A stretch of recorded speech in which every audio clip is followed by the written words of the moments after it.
और परशुराम जी ने कहा है कि विद्या बेचना नहीं, योग्य शिष्य मिल जाए तो पढ़ाओ, पर पैसे लेकर मत पढ़ाओ। आज भी हमारे शास्त्रों में, हमारे सनातन धर्म में मैया शिक्षा फ्री में दी जाती है, पैसे लेकर नहीं दी जाती। आज भी वृंदावन में गौरी गोपाल गुरुकुल है, ये दास अनिरुद्ध, मैं भी गुरुकुल में पढ़ा हूं और मैंने भी अब गुरुकुल स्टार्ट किया, तीसरा साल चल रहा है ये गुरुकुल का।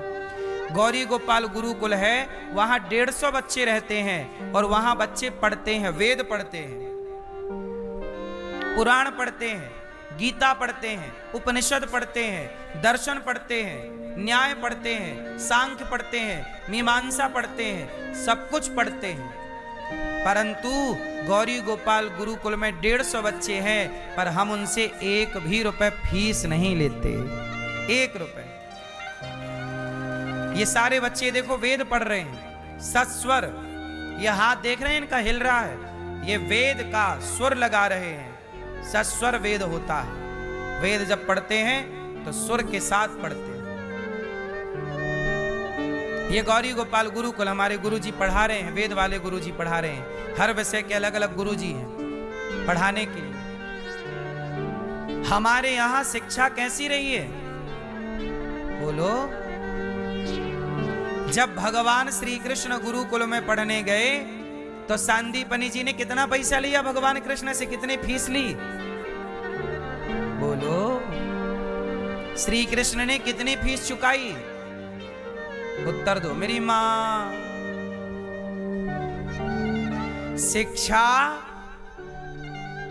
शिक्षा भारत में शुरू से फ्री थी। जब से सरकारों का शासन आया तब से शिक्षा का मूल्य लगने लग गया है, वरना पहले फ्री थी भारत में शिक्षा। भारत में शिक्षा पहले क्या थी? फ्री थी। और जब तक शिक्षा फ्री थी तब तक हमारे देश में महान गणितज्ञ आर्यभट्ट जैसे लोग होते थे, जिन्होंने दुनिया को शून्य और दशमलव दिया। हाँ या ना? जब तक शिक्षा फ्री थी तो चाणक्य जैसे विद्वान होते थे और चाणक्य जैसे ज्ञानी पढ़ाकर अपने सामान्य से शिष्य को सम्राट बनाकर, चंद्रगुप्त मौर्य को सम्राट बनाकर बिठा देते थे। निःशुल्क शिक्षा, 1 रुपए ना लिया चंद्रगुप्त को पढ़ाने का चाणक्य ने। शिक्षा इस देश में फ्री थी और शिक्षा पर सबका अधिकार था। ऐसा नहीं कि किसी एक का था, सबका था। अच्छा ये बताओ, हमारे भारत में एक संत हुए हैं रैदास जी, जिन्हें रविदास जी कहते हैं, संत रविदास जी। संत रविदास जी कितने विद्वान हैं, कितने योग्य हैं, जिनके पद, जिनकी बातें आज तक सत्य हैं, प्रमाणित हैं। जो अपने जिन्होंने कहा कि मन चंगा तो कठौता में गंगा, कठौता से गंगा को प्रकट किया, ऐसे संत रविदास जी। अब बताओ, वो मोची का काम करते हैं, रैदास जी जूता सिलने का काम करते हैं, लेकिन वो रैदास जी इतने बड़े विद्वान के बड़े बड़े ज्ञानी आते हैं। अब बताओ, हमारे यहाँ शिक्षा का अधिकार सबके लिए ना होता तो वो कैसे विद्वान होते? मतलब उनने भी पढ़ाई की, वो पढ़ के संत विद्वान हुए।